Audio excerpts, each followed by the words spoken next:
Tuhan. Baik, saya pertama-tama mengucapkan Sabat Shalom. Sabat Shalom.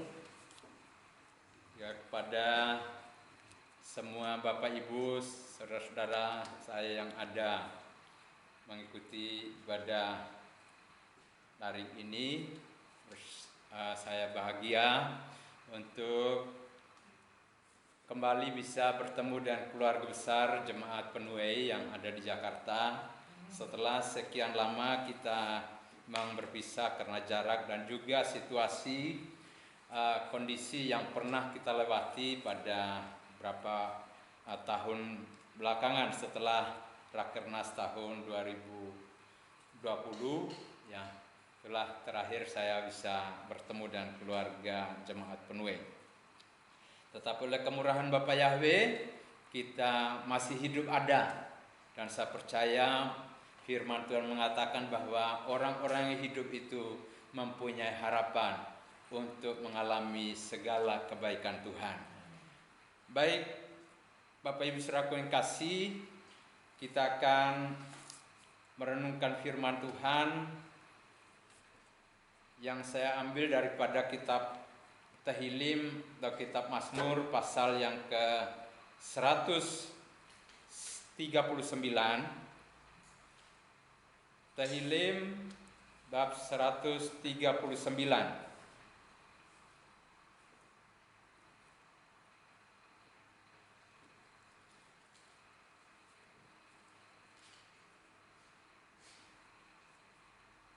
Saya bacakan buat kita sekalian dalam sastra yang dikeluarkan oleh Lembaga Alkitab Indonesia. Dia menggunakan terjemahan ILT juga, silakan mengikutinya. Untuk pemimpin biduan, Mazmur Daud. Yahweh, Engkau menyelidiki dan mengenal aku. Engkau mengetahui kalau aku duduk atau berdiri. Engkau mengerti pikiranku dari jauh. Engkau memeriksa aku kalau aku berjalan dan berbaring. Segala jalanku kau maklumi. Sebab sebelum lidahku mengeluarkan perkataan, sesungguhnya semuanya telah kau ketahui ya Yahweh. Dari belakang dan dari depan Engkau mengurung aku, dan Engkau menaruh tanganmu ke atasku. Terlalu ajaib bagiku pengetahuan itu. Terlalu tinggi, tidak sanggup aku mencapainya. Kemana aku dapat pergi menjauhi rohmu? Kemana aku dapat lari dari hadapanmu? Jika aku mendaki ke langit, Engkau di sana. Jika aku menaruh tempat tidurku di dunia orang mati, di situ pun Engkau. Jika aku terbang dengan sayap fajar dan membuat kediaman di ujung laut, juga di sana tanganmu akan menuntun aku, dan tangan kananmu memegang aku. Jika aku berkata, biarlah kegelapan saja melingkupi aku, dan terang sekelilingku menjadi malam, maka kegelapan pun tidak menggelapkan bagimu, dan malam menjadi terang seperti siang. Kegelapan sama seperti terang, sebab Engkaulah yang membentuk buah pinggangku, menenun aku dalam kandungan ibuku. Aku bersyukur kepadamu oleh karena kejadianku dahsyat dan ajaib. Ajaib apa yang kau buat, dan jiwaku benar-benar menyadarinya. Tulang-tulangku tidak terlindung bagimu ketika aku dijadikan di tempat yang tersembunyi, dan aku direkam di bagian-bagian bumi yang paling bawah.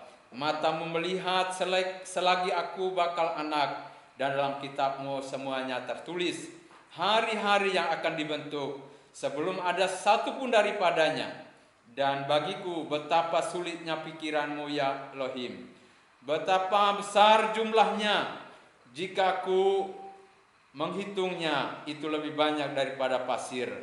Apabila aku berhenti, masih saja aku bersama-sama Engkau.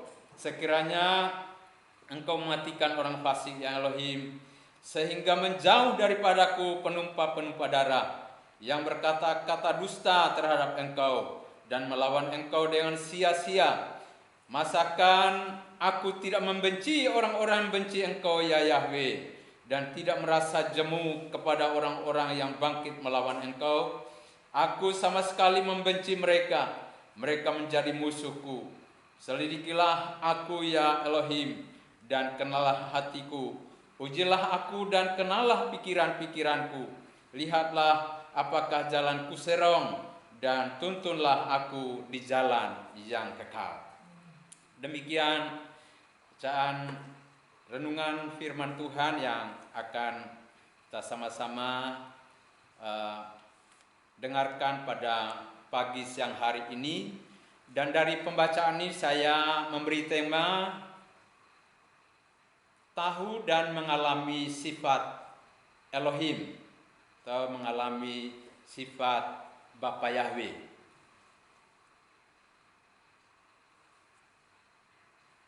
Bapak Ibu saudaraku yang kasih,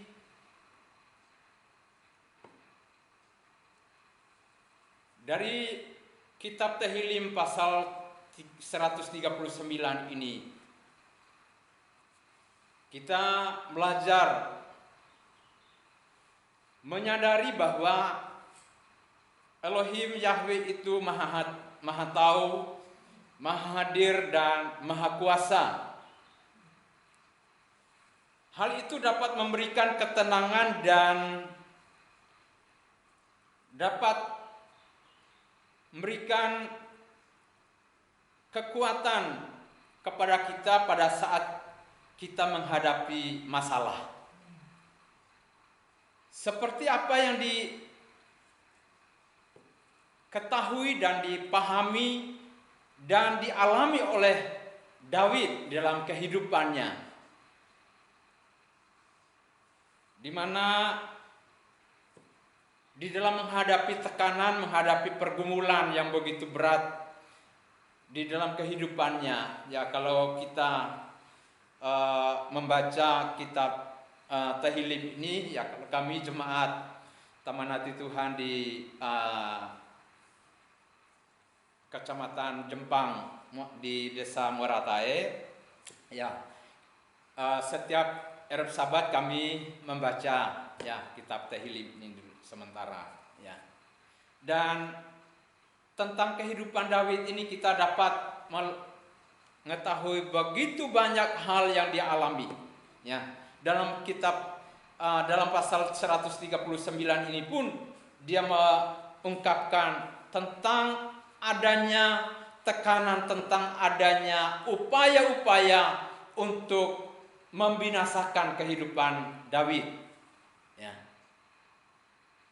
Bahkan dia pun melihat, ya, dan mengetahui tentang tindakan-tindakan dari orang-orang yang membenci nama kudus Bapa Yahweh,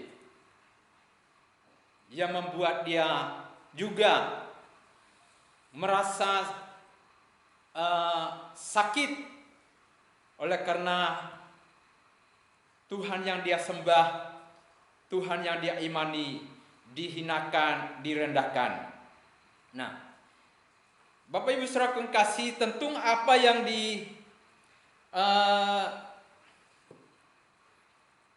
disampaikan atau dituliskan oleh pemazmur ini adalah sebuah kebenaran yang luar biasa,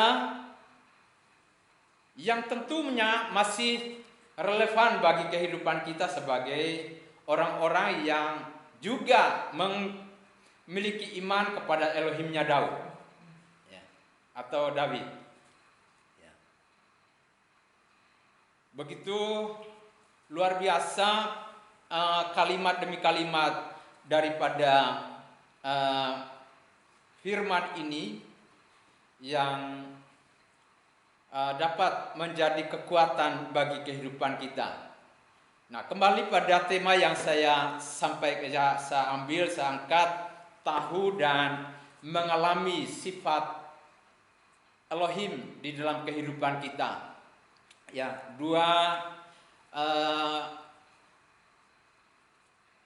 dua frasa kalimat yang dapat ingin saya bagikan, ingin saya belajar bersama-sama. Yang pertama, tahu tentang Elohim, ya. Tahu atau mengetahui tentang Tuhan yang disembah. Ada banyak konsep memang yang khususnya di dalam pergerakan pemulihan nama kudus Bapa Yahweh. Ada banyak sanggahan dan alibi yang dibangun oleh orang-orang yang benci nama kudus ini dan mengatakan itu tidak terlalu penting, ya.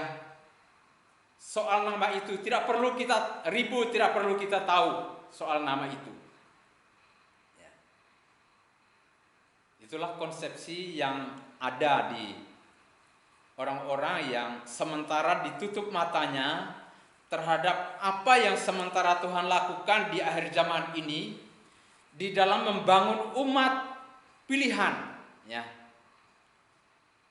Dalam jemaat saya menyampaikan ketika Tuhan buka mata saya untuk melihat siapa umat pilihan yang dimaksud dalam kitab suci. Kalau dalam kalangan Kristen pada umumnya kita telah dengar dan itu juga pernah keluar dari mulut saya bahwa umat pilihan itulah orang-orang Kristen, orang-orang yang sudah menganut iman kepada Yesus Kristus, ya, versi lama. Ya, Yesus Kristus anak Allah, gitu. Tapi kemudian Tuhan berkemurahan buat saya untuk mengenal siapa pribadi yang harus kita puji, kita sembah, kita muliakan, dan siapa Tuhan yang ingin memiliki umat. Ya. Kita tahu memang ya Israel adalah umat pilihan, umat kesayangan Bapa Yahweh. Tetapi kemudian kitab suci mengatakan karena mereka menolak Dia, kehadiran Dia untuk mengerjakan pendamaian bagi manusia, ya. Yohanan pasal 1 mengatakan mereka tidak menerima Dia. Tetapi kepada setiap orang, seberapa banyak orang yang menerima Dia, diberikan otoritas, diberikan kuasa untuk menjadi anak-anak Elohim. Kanan 1 ayat yang ke-11-12, ya.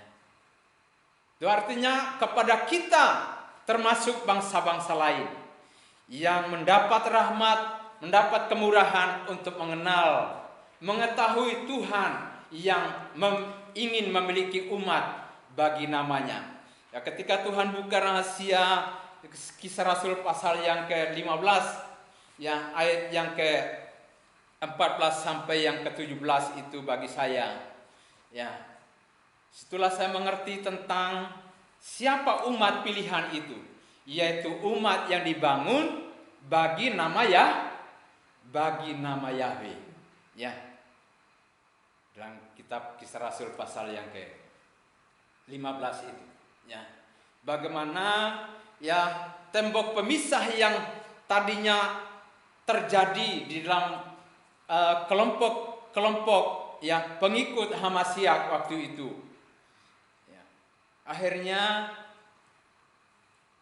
Ruach Kodes bekerja di dalam para murid dan memutuskan kebenaran yang perlu dimengerti benar, mengerti baik oleh semua pengikut Tuhan. Nah,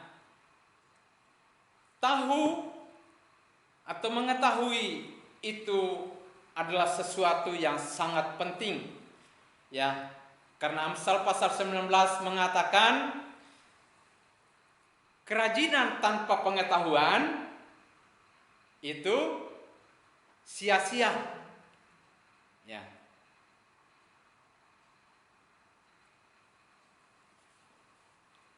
Dan kebodohan membuat orang gusar. Artinya bahwa pengetahuan itu adalah hal yang sangat penting dalam kehidupan kita, ya, yang perlu ada dalam kehidupan kita sebagai orang percaya, ya, sehingga ya saya dengan mempelajari ini saya dapat menangkap apa yang dikatakan oleh Rasul Saul, bahwa berlombalah dalam pertandingan iman yang benar, bukan hanya bertanding dalam iman, ya. Karena semua agama bicara soal iman. Orang Kristen pun berbicara soal iman. Oh, kami percaya, kami beriman. Tetapi apakah itu sudah sampai pada level iman yang benar? Ya. Nah, saya mengerti bahwa iman yang benar itu menurut Saul dalam 2 Timotius pasal 1 itu suratnya kepada Timotius, aku tahu kepada siapa aku percaya. Jadi tidak sembarang percaya. Nah, seperti David, ya, dia mengetahui Tuhan yang dia sembah. Yang dia mengatakan ya Yahweh, yang pada ayat yang ke 1 itu dalam bacaan kita tadi, ya, Yahweh, engkau menyelidiki dan mengenal aku. Ya. Jadi yang Tuhan yang disembah oleh David adalah namanya Yahweh, dan kita mengucap syukur, ya, jemaat Penuai, kami pun yang ada di Kalimantan Timur, ya, dalam jemaat Teman Hati Tuhan di Kampung Moratae, ya, kami tinggalnya itu ya tipis-tipis saja dengan Jepang, ya, karena kecamatannya kami ada itu adalah kecamatan Jempang. Negara Jepang, ya kami dekatnya itu hanya sedikit saja dipisahkan oleh ya, Jempang. Kami mengucap syukur karena dibawa di dalam pemulihan kebenaran akhir zaman ini, ya. Dan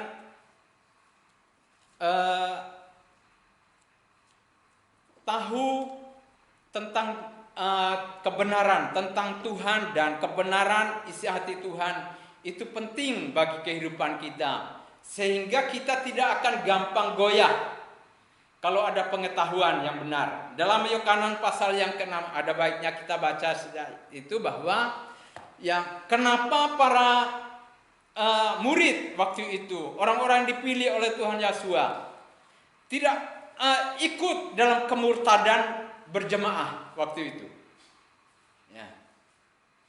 Karena ada pengetahuan yang dimiliki oleh mereka. Yohanes pasal 6, ya.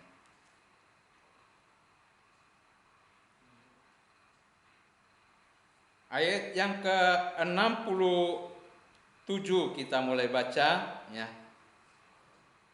Ayat 66 itu adalah angka kemurtadan, ya. Jadi Yohanes ya 666 itu ya, dikatakan di situ bahwa semuanya banyak, mulai dari waktu itu banyak murid-muridnya mengundurkan diri dan tidak lagi mengikut dia. Ini angka 666 itu dalam Wahyu pasal apa itu, mungkin ini ada relevasinya, ada korelasinya di dalam Yohanes pasal yang ke-6 ayat yang ke-66. Nah, kita baca pada ayat yang ke-67.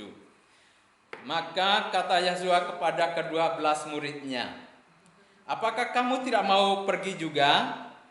Jawab Simon Petrus Kefa kepadanya, Tuhan, kepada siapakah kami akan pergi?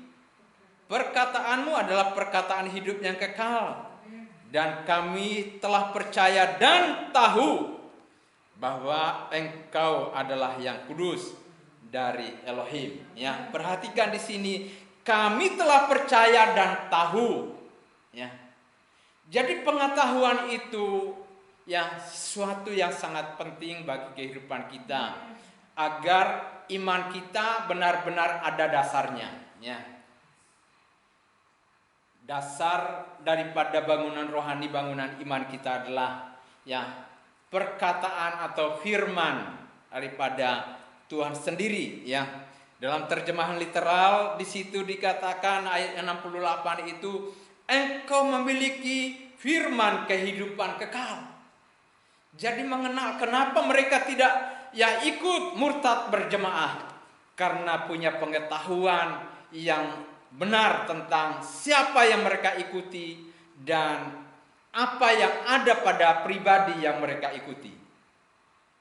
Dan hal ini juga sangat penting bagi kehidupan kita sebagai penyembah Bapa Yahweh di akhir zaman ini, di tengah-tengah pergolakan pengajaran teologi di dalam gereja. Ada banyak yang sementara dibangun pengajaran-pengajaran yang akhirnya membuat kita goyah. Membuat kita goyah. Dan tentu saya tidak akan menceritakan atau menguraikan tentang konsep atau pengajaran yang sementara dibangun oleh orang-orang yang ingin tamak memanipulasi nama Bapa Yahweh. Kalau kelompok 777 di dalam media sosial itu pengajaran yang juga menggunakan nama Bapa Yahweh besem Yesus HaMasiah, tapi memberitahukan bahwa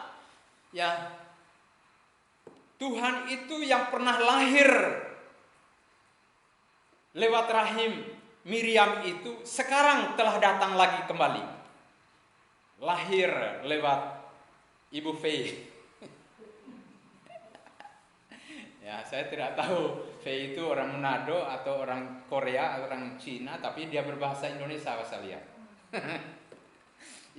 Maka Mesias itu sudah lahir lagi jadi anak manusia lewat kandungannya. Maka setiap orang yang mengikuti pengajarannya diminta untuk kontribusi demi pembiayaan kehidupan Mesias. Kebetulan jemaat di Moratai dihubungi oleh saudara-saudaranya di Samarinda yang mengikuti ajaran itu. Ini bagian daripada pengajaran sementara berkembang yang membuat kita, jika kita tidak ada kekuatan pengetahuan firman yang benar, maka kita akan goyah. Kita akan cepat mengikuti saja. Seperti kelompok gereja Tuhan Maha Kuasa yang ada di media sosial, yang ada simpatisan di gereja di Jemaat Taman Hati Tuhan di Kalimantan yang sempat mengikuti itu. Puji Tuhan, mereka dari gereja tua, dari Katolik.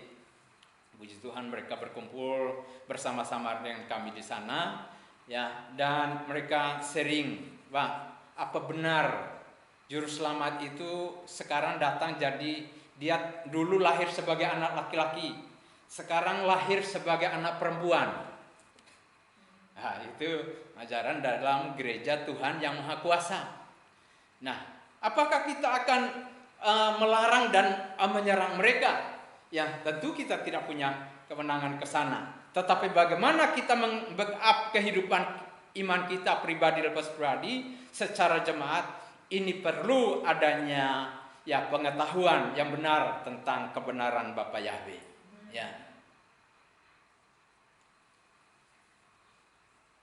Ketika pengetahuan itu kuat, maka pengetahuan itulah yang akan membawa kita kepada pemahaman yang benar, dan kita berdiri teguh atas iman, di dalam iman yang benar kepada daftar Bapa Yahweh. Sekalipun ada banyak kesulitan, ada banyak pergumulan, ada banyak tekanan, ada banyak masalah dalam kehidupan kita. Khususnya di masa-masa kesesakan hari-hari ini, inflasi melanda dunia. Yang membuat kita sebagai penyembah Bapa Yahweh tentu tidak bebas daripada apa yang namanya kesulitan ini. Tetapi kalau kita punya pengetahuan yang benar terhadap Tuhan yang kita imani, dan tahu apa bahasa atau kata-kata janji-janji daripada Tuhan kita, maka kita tetap akan menaruh percaya, ya. Coba kita perhatikan dalam 2 Korintus, ya, apa yang ditulis oleh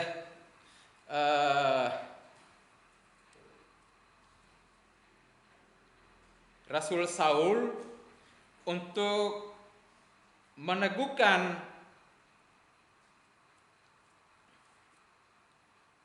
orang-orang yang ada dalam Hamasya, ya, bahwasanya ya, penulis atau Rasul bersaksi bagaimana dia menaruh pengharapan yang kokoh kepada Tuhan yang dia layani, dia imani, walaupun ya dikatakan sampai-sampai dia sudah mengalami kematian, ya. Coba kita perhatikan di dalam 2 Korintus, ya.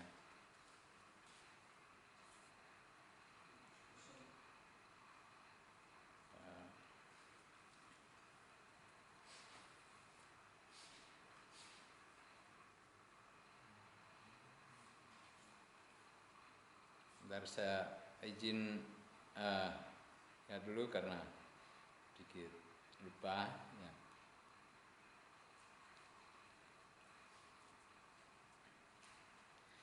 Dua Korintus pasal 1 ayat yang ke-9, ya.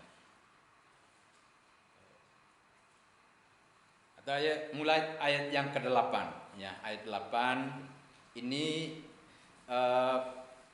Rasul dengan kasih, dia ingin membangkitkan semangat, membangkitkan keyakinan kepada pembaca bahwasanya Tuhan yang dia layani, ya, adalah Tuhan yang luar biasa, yang selalu membela.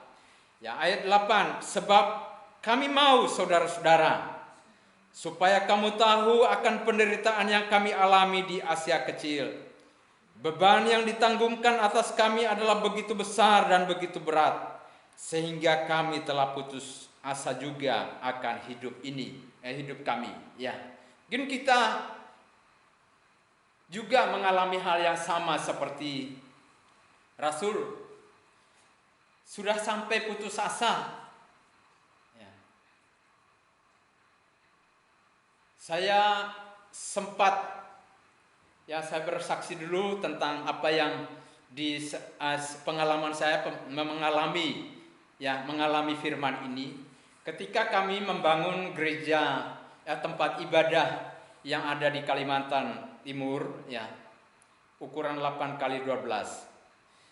Waktu itu, ya, kami bertindak dan iman uang hanya 3.500.000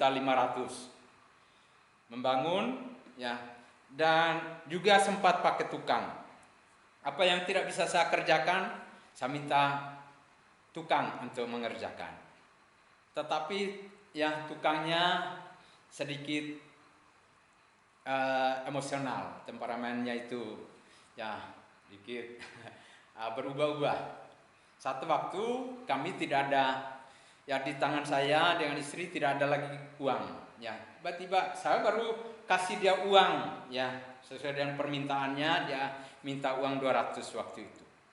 Setelah itu, ya, 3 hari kemudian dia minta lagi, ya. Saya dan ibu gembala tidak ada uang. Jadi saya waktu itu saya pergi ngajar, ya.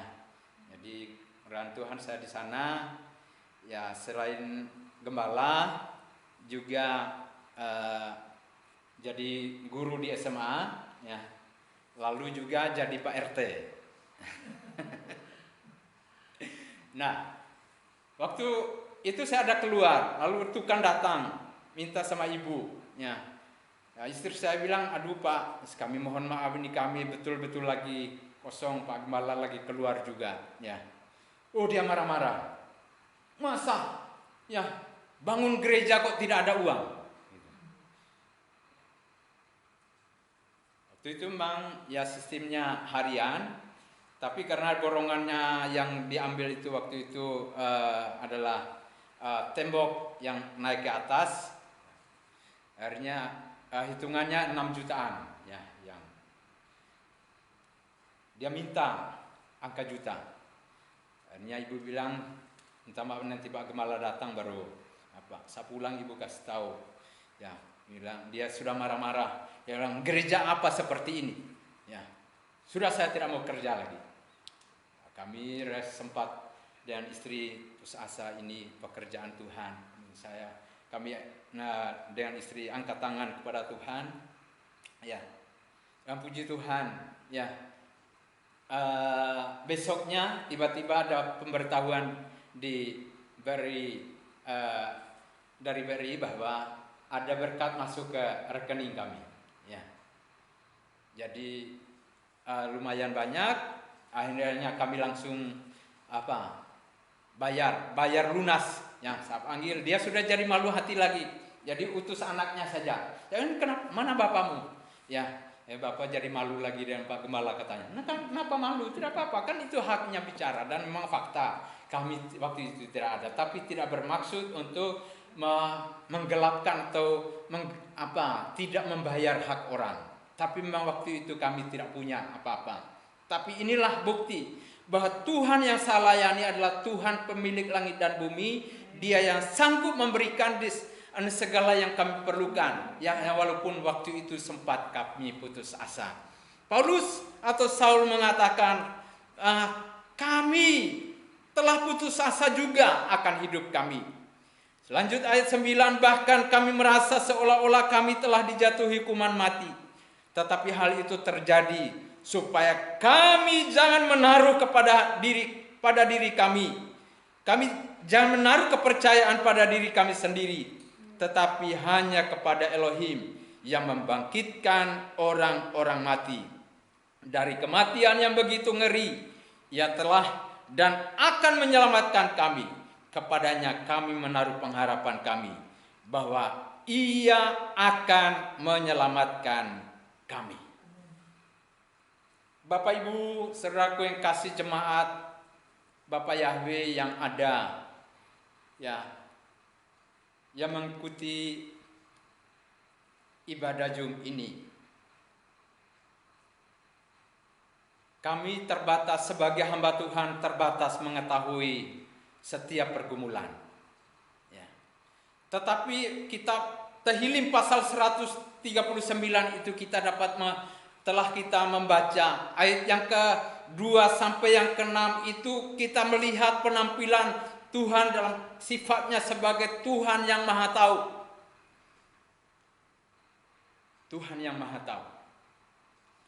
Ayat 7 sampai yang ke-13 di sana kita ayat yang ke-12 di sana kita temukan ya sifat Bapa Yahweh. Dia adalah Elohim yang Maha Hadir, Maha Ada dimanapun kita berada. Mungkin mata keluarga, mata orang-orang dekat kita tidak bisa melihat beban pergumulan hidup kita. Tetapi David menyaksikan, walaupun aku ada di ujung bumi, engkau ada di sana. Kami ketika Tuhan izinkan ada masuk ke daerah Kalimantan, kami mungkin ada yang memang ya ada ya jemaat di Flores waktu itu ya merasa bahwa kami berangkat itu karena mau setelah kan kami sudah masuk tahun masuk 2019 tiba-tiba ada ya penetapan Kalimantan Timur sebagai IKN ya, ibu kota negara ya. Jadi ada yang beranggapan bahwa kami pindah dari Flores karena mau ada di ibu kota negara ya. dan berasumsi bahwa kami pergi karena ada tempat pelayanan yang besar, yang bagus, yang jemaatnya banyak. Ya, saya bilang kalau mau lebih tahu datang aja. Ya, kami waktu tiba di anak-anak saya itu merintih, menangis. Mereka bilang, Pak, kenapa datang ke sini? Ya, kondisi begini. Ya, tidak ada gereja, tidak ada rumah pastori. Ya, kami langsung sampai di Kalimantan. Kalau di Flores kan tinggal di rumah, di tempat di pastori. Ya. Tapi sampai di Muara Taik kami menjadi kontraktor. Ya. Kami jadi kontraktor. Rumahnya juga ukurannya 4 kali 6. Ya. Dan suasananya itu suasana namanya kampung, desa, ya. Tidak seramai di tempat pelayanan yang ada di Flores, di kota kabupaten. Jadi anak-anak yang sudah biasa dengan keramaian itu, mereka bilang, Pak, pulang saja. Saya bilang, tenang nak, ya. Bapak dengan nama hanya belajar mau mentaati perintah Bapak. Ya. Selama 3 tahun saya bertahan, tidak mengikuti apa yang Tuhan katakan dari tahun 2016. Makanya dalam masa itu saya bergumul sampai ketika dari Penuai ya memberikan kepercayaan untuk adanya kunjungan ke Sumba Barat, ya Sumba Timur. Ya, saya bergumul waktu itu, mungkinkah karena Tuhan memberikan saya visi dan suara yang jelas, ya bangkit dan keluarlah dari zona nyamanmu. Ya. Nah, kami sudah 18 tahun di Flores dan kami sudah nyaman, ada tempat ibadah ya walaupun tidak permanen, ya lahannya cukup luas. Tapi Tuhan bilang keluar. Tapi pikiran manusia saya masih selalu berkecamuk. Pertama, anak saya sementara kuliah di Makassar, kami mau seperti apa? Ya, itu. Lalu anak-anak artinya sudah besar. Saya sudah juga tua, ya. Ya, sebenarnya belum tua juga menurut ini WHO, usia 0 sampai 65 tahun itu baru usia pemuda. Jadi seperti saya ini masih pemuda, makanya ganteng, ya. Rambut belum tumbuh semua, ya. Ya, lihat saja Bapak Ibu, lihat depan ini sudah ya masih belum tumbuh. Jadi pikiran manusia saya itu yang bergulat, ya, lupa tentang kemahaskuasaan Tuhan. Dan saya berpikir mungkin karena ada jalan keluar penyambutan saudara-saudara keluarga saya di Sumba, baik Sumba Timur, Sumba Barat, luar biasa penerimaan pelayanan waktu itu. Hingga saya berupaya untuk mendaftarkan di kementerian.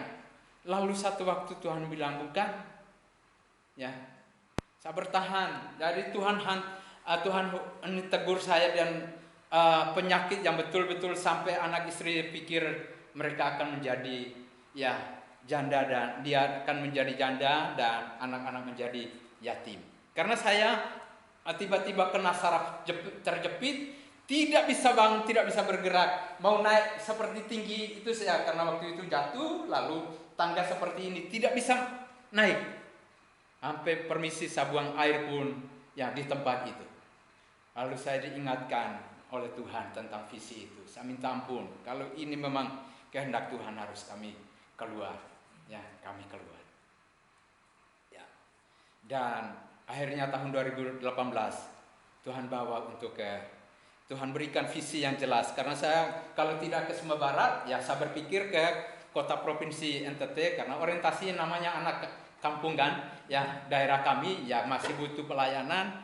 Ya saya waktu itu menjabat sebagai wakil ketua MD, ya ingin di kota provinsi itu harus ada GPR, ya. Tapi Tuhan bicara ke Kalimantan. Kami tidak tahu seperti apa Kalimantan itu. Akhirnya kenal dengan hamba Tuhan dari sini. Mari lihat dulu kalau memang itu kehendak Tuhan, ya apa. Dan Bapak Ibu saudara yang kasih, keadaan di situ benar-benar jemaatnya tidak banyak, hanya 5 kakak waktu itu, dan tempat ibadahnya di rumah jemaat. orang mencibir bibir, gereja apa itu? Ya, masa ibadahnya di rumah. Ya. Lalu kami dan istri berkomitmen doa bergumul sama Tuhan, apakah ini kehendak Tuhan? Lalu suara Tuhan datang lewat istri saya, kamu akan membangun di tahun kedua. Ya. Dan puji Tuhan memang itu karena dari Tuhan. Akhirnya di tahun kedua setelah pulang dari Rakernas tahun 2020 itu, saat COVID muncul, ya, Aci dari Wuhan datang, ya. Di saat itu Bapak Yahweh nyatakan kuasanya. Kami dengan jumlah jemaat itu yang begitu bisa membangun gereja permanen 8x12 dalam waktu 1 tahun masa kritis. Disitulah saya mempercayai bahwa ya seperti apa yang dikatakan oleh Paulus, supaya hal itu terjadi, supaya kami jangan menaruh kepercayaan pada diri kami sendiri, tetapi hanya kepada Elohim yang membangkitkan orang-orang mati dari kematian yang begitu ngeri. Ia telah dan akan menyelamatkan kami. Kepadanya kami menaruh pengharapan bahwa Ia akan menyelamatkan kami lagi. Ya, perhatikan, inilah keberadaan eksistensi Bapa Yahweh. Dia telah, dia akan, dia lagi. Ya, dia akan lagi. Ya, itu bicara tentang fase, ya, dimensi waktu yang telah lalu, waktu yang sementara sedang terjadi, yang sedang berlangsung, dan akan menyelamatkan kami lagi. Ini bicara tentang waktu yang akan datang. Nah, Bapak Ibu jemaat Tuhan yang Tuhan Bapak Yahweh kasihi dimanapun berada, mungkin hari-hari ini kita di dalam kesulitan yang sangat berat. Percayalah Elohim Daud, Elohim Abraham, Ishak dan Yakub adalah Elohim yang maha ada, yang maha hadir, maha tahu apa yang kita perlukan. Ketika ya keputusan Munas ini ditetapkan di Jakarta, ya dalam diskusi dalam telepon, ya semua ayo Pak Gemala ikut ya. Nah, saya sementara dalam pergumulan menghadapi masuk anak saya yang kedua itu masuk kuliah, ya. Bisa jawaban saya, doakan saja, saya tidak karena saya lagi dalam pergumulan berat untuk anak kami. Tapi Tuhan tahu apa yang terbaik bagi kami, apa yang Tuhan inginkan kami, apa yang kami rindukan. Memang hati sebagai pejabat ingin momen organisasi ini harus hadir. Ya, tapi kadang iman itu menjadi lemah. Sepertinya maunya harus ini ada di tangan. Ya. Tapi Tuhan maha tahu apa yang menjadi kebutuhan saya. Ya, akhirnya Tuhan berkenan untuk hadir, ya, untuk bisa ada, dan saya mencuri star dari Kalimantan. Rombongan nanti besok sore, ya. Saya bilang aku mendahului kamu menyiapkan tempat bagimu. Karena memang saya pikir karena jarak kami dari Jepang ke Balikpapan itu tempuhnya itu 12 jam. Jadi kalau mau berangkat itu harus 1 hari lebih awal, ya. Nah, artinya saya sudah tidak bisa juga ibadah Sabat nanti di jemaat, ya. Nah, buat saya memang ibadah itu penting, ya. Maka saya bilang sama ibu, karena ini sudah ada berkat tiket ini, ya, saya harus ikut ibadah di Jakarta. Nah, nanti jawaban kepada rombongan, saya mendahului kamu untuk menyiapkan tempat. Nah, jadi itulah Tuhan maha tahu, Tuhan maha hadir, Tuhan El Shaddai, Tuhan yang maha kuasa. Dikatakan ayat yang ke-13 sampai yang ke-16 itu, Engkau Tuhan yang menenun aku, yang menciptakan aku, betapa dahsyat dan ajaibnya kejadianku. Maka saya memberikan penenangan kepada anak saya yang kuliah ini, yang mau kuliah ini, ya jangan takut, jangan gentar. Walaupun Bapak punya SK itu, ya kamu tidak lihat. SK gaji Bapak dengan Mama itu luar biasa. Yesaya 49 mengatakan, aku terjamin pada Yahweh. Ya, tapi mungkin sekarang kamu tidak mengerti. Tapi bahasa firman-Nya harus kamu percayai. Hari-harimu sebelum engkau ada, itu sudah ada dalam kitab Bapak Yahweh. Akhirnya dia tenang. Dia bilang, iya Pak, saya percaya. Mana Tuhan bawa, Tuhan izinkan kuliah. Saya hanya mempercayai firman itu. Ya, puji Tuhan. Jadi Dia adalah Elohim yang Maha Kuasa, yang harus kita tahu dan pahami. Ya, Dia Tuhan yang merancang hidup kita, ya, dengan segala keindahan masa depan yang penuh harapan. Mungkin hari-hari yang kita jalani sepertinya sudah hampir sampai pada kematian. Tetapi Elohim yang merancang hidup kita, kalau Dia berkehendak kita masih hidup, pasti Dia akan mempertahankan hidup kita. Ya.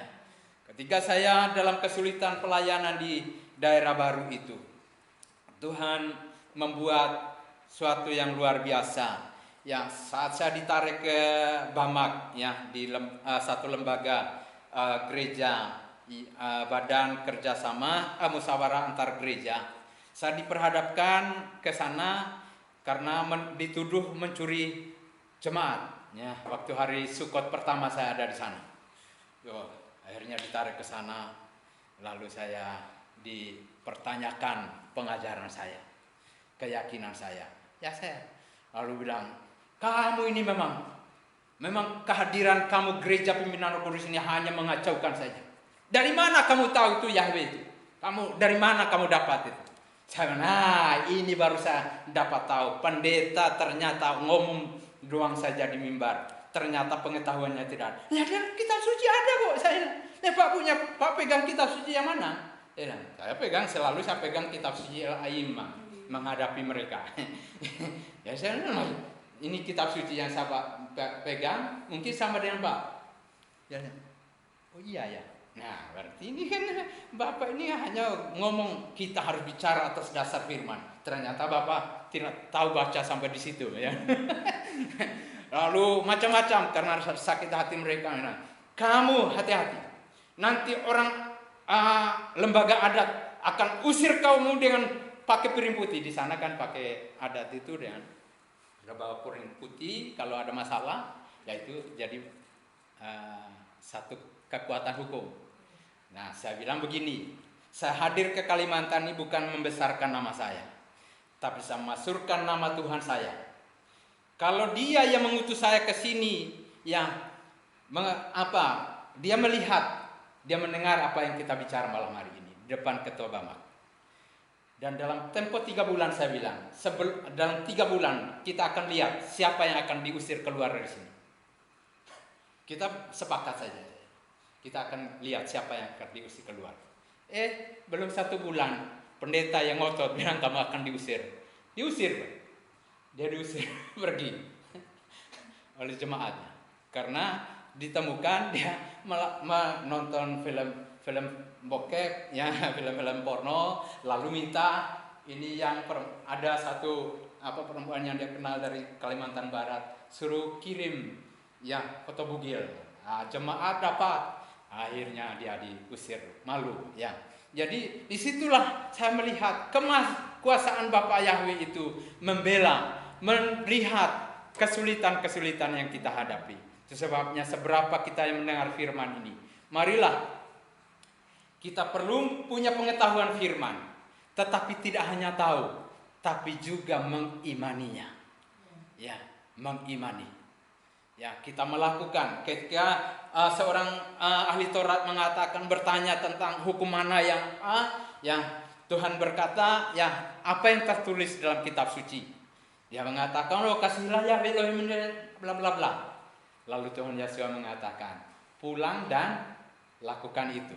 Ya, jadi bukan hanya tahu, tapi praktekkan, masuk di dalam firman itu. Maka kita akan mengalami kedahsyatan kuasa firman yang menciptakan, yang menjadikan yang tidak ada menjadi ada. Ya, saya naik RT ada latar belakangnya, ya. Saya ditetapkan jadi RT di kampung itu karena melihat yang dedikasi saya dalam pelayanan dan bagaimana saya mengelola berkat Tuhan secara baik. Dalam 2 tahun berturut-turut saya bangun bangunan rohani di situ, gereja ukuran 8 kali 12 permanen dan pastori 8 kali 12 2 tingkat permanen. Ya, lihat jemaat mereka bilang, "Di mana nih Pak Pendeta ini, dari mana dapat uang nih?" Saya bilang, "Dari Tuhan yang saya layani."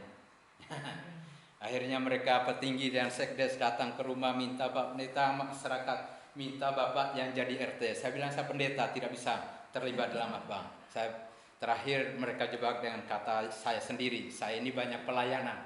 Mereka, "Nah itu Pak, ini Pak melayani jemaat hanya 5 keluarga." Tapi waktu itu dalam 2 tahun ini puji Tuhan sudah 13 kakak kami ditambahkan Bapak Yahweh. Lalu mereka bilang, "Ini warga masyarakat nih Pak yang memang belum masuk ke gereja, tapi ini kesempatan Bapak melayani ya, di warga ini. Jadi bagaimana?" Saya bilang kasih kesempatan saya diskusi sama istri ya dengan anak. Ibu bilang, "Ya sudah, terima saja daripada nanti bilang kita ini tidak berkontribusi dalam pemerintah dalam kampung. Ya sudahlah." Dan puji Tuhan, ya demi kesejahteraan bersama, kata RT. Akhirnya saya ada di lingkungan masyarakat apa saja, ya kegiatan apa saja, mereka selalu hadirkan saya. Dan di situ dalam petua-petua, ya tidak ada lagi yang saya apa, karena memang basicnya saya isi hati pikiran saya adalah firman, ya saya ucapkan petua dalam nasihat-nasihat ya bahasa firman, entah di Islam, entah di Kristen, di apa saja, ya semuanya firman. Akhirnya mereka senang. Ini dulu kami senang dengan Pak RT seperti ini. Puji Tuhan. Ya, jadi ini saja yang dapat saya bagikan. Pengetahuan kita tentang diri kita sangat terbatas. Itu sebabnya doa Daud mengatakan, "Selidikilah aku Tuhan. Lihat hatiku, jangan sampai ada jalan serong di dalam hatiku. Dan tuntunlah aku di jalan kebenaran, jalan kekal." Nah, setelah kita memahami Elohim yang kita sembah, dengan keterbatasan diri kita, mari bawa diri kita siang hari ini di hadapan Bapa. Dan berkata seperti Daud, "Selidiki aku Tuhan. Uji aku, tuntun aku di jalan benar. Sehingga dalam masa perjalanan kita di bumi ini, kita tidak salah arah. Kita tidak meninggalkan iman kita. Tapi sekali Bapa Yahweh, tetap Bapa Yahweh sampai selama-lamanya." Itu saja renungan yang dapat saya bagikan. Mohon maaf, ini agak lama, kiranya apa yang saya sampaikan menjadi berkat bagi kita yang mendengarnya, karena itu adalah bahasa firman Bapa Yahweh. Saya kembalikan kepada Bapak Gembala untuk membawa kita dalam penyembahan.